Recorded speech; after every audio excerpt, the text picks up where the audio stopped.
Mesdames et messieurs, chers et chers habitants, que vous soyez suisses, étrangers, européens, titulaires de permis ou B issus de l'asile, en réalité, nous sommes tous des habitants de Genève.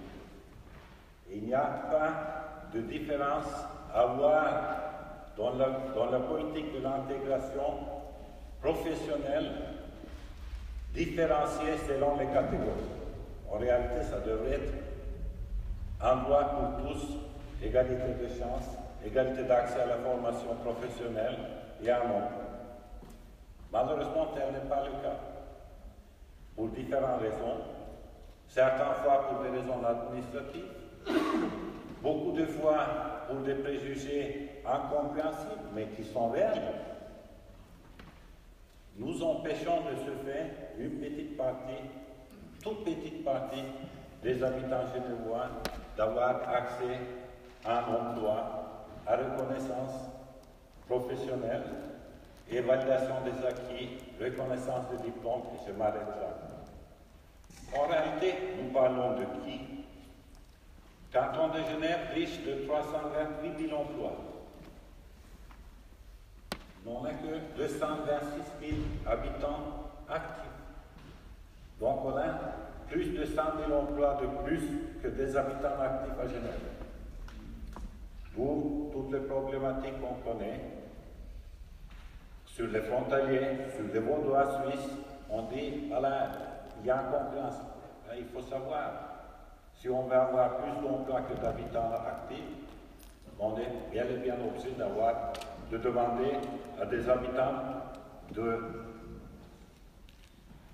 alentour de Genève pour que des emplois soient occupés et pour que la richesse de l'économie genevoise se maintienne. Sur ces 328 000 emplois, quand on parle pour la population issue de l'asile, on parle d'à peu près 1700 personnes en tout, ce qui représente 0,6% de la population active. 0,6%, c'est rien du tout. En économie, un pays, canton comme Genève, peut facilement intégrer ces 0,6%. C'est 1700 personnes sur 328 000 emplois. Cela n'a pas été fait pour des raisons de volonté politique fédérale dans le temps, en mettant des obstacles administratifs pour l'accès à la formation professionnelle ou pour l'accès à un emploi tout court.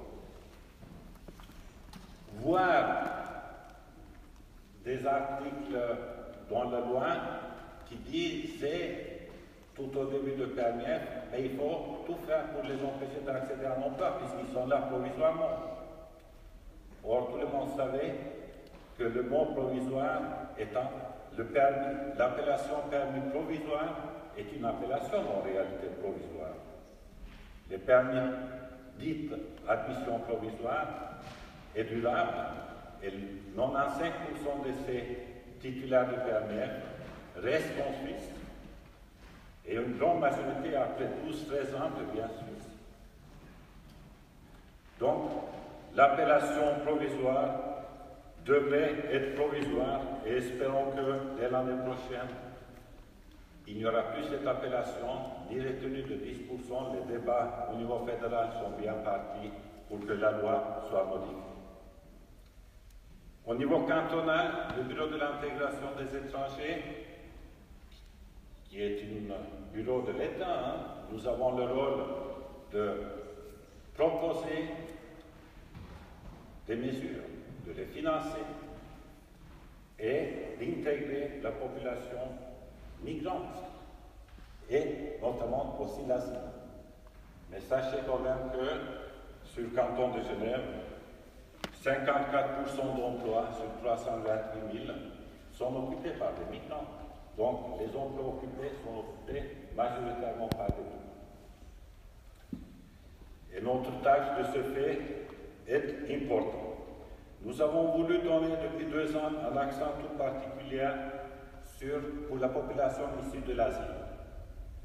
Et avons axé notre démarche, si je peux m'exprimer ainsi, sur deux volets.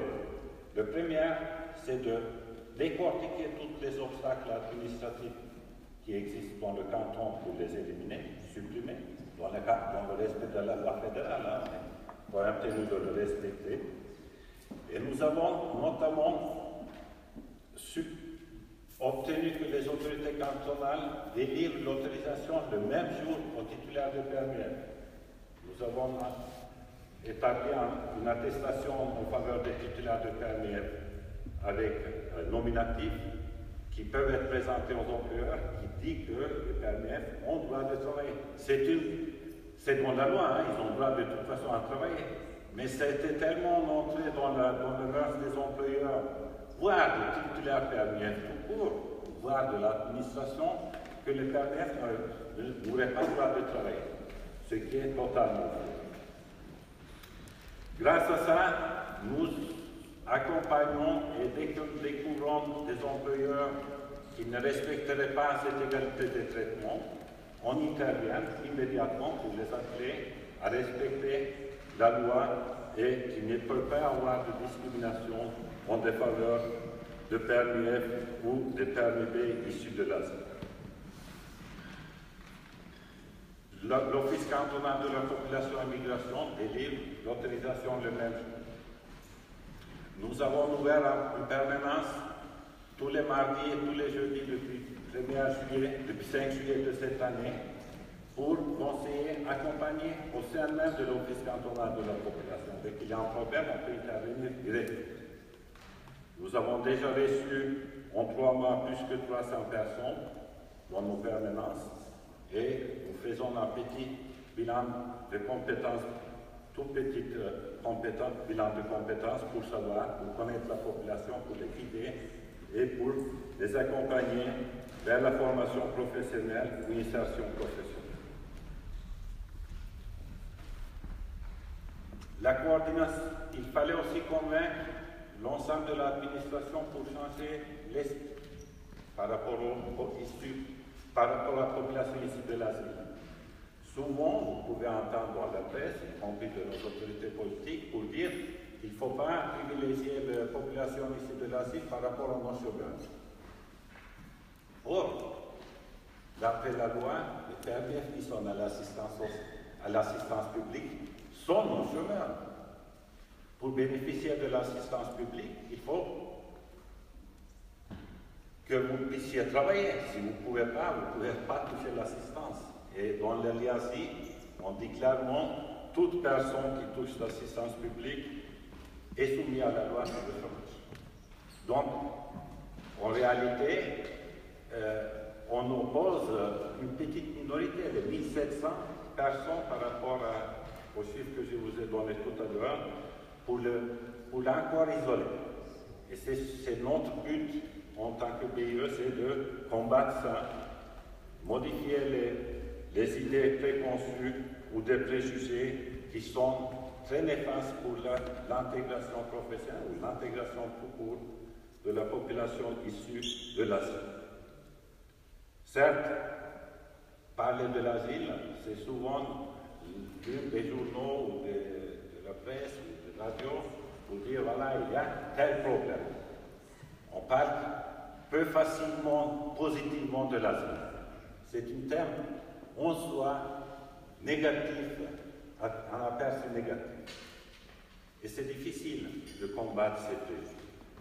C'est pour ça que nous tenons vraiment chaleureusement à remercier les représentantes, si je puis utiliser puisque c'était les femmes que nous avons rencontrées à plusieurs reprises de TRIM, de leur initiative novateur, complémentaire avec les dispositifs existants.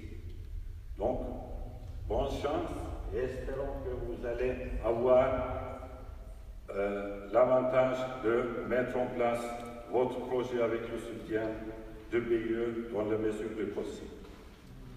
Parallèlement à ça, nous avons développé un projet d'insertion professionnelle pour la population issue de l'asile, qui est monté avec les syndicats patronaux, les syndicats et l'ensemble service de l'État, qui est basé d'abord par un bilan de compétences et positionnement au CEBIC, par une formation professionnelle sur le positionnement que chacun fait.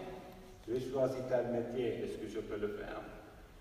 Après, il y a les formations professionnelles organisées paritairement et un bourse de l'emploi qui permettent, où c'est le patron et les syndicats qui s'engagent à promouvoir la population formée dans le secteur économique choisi.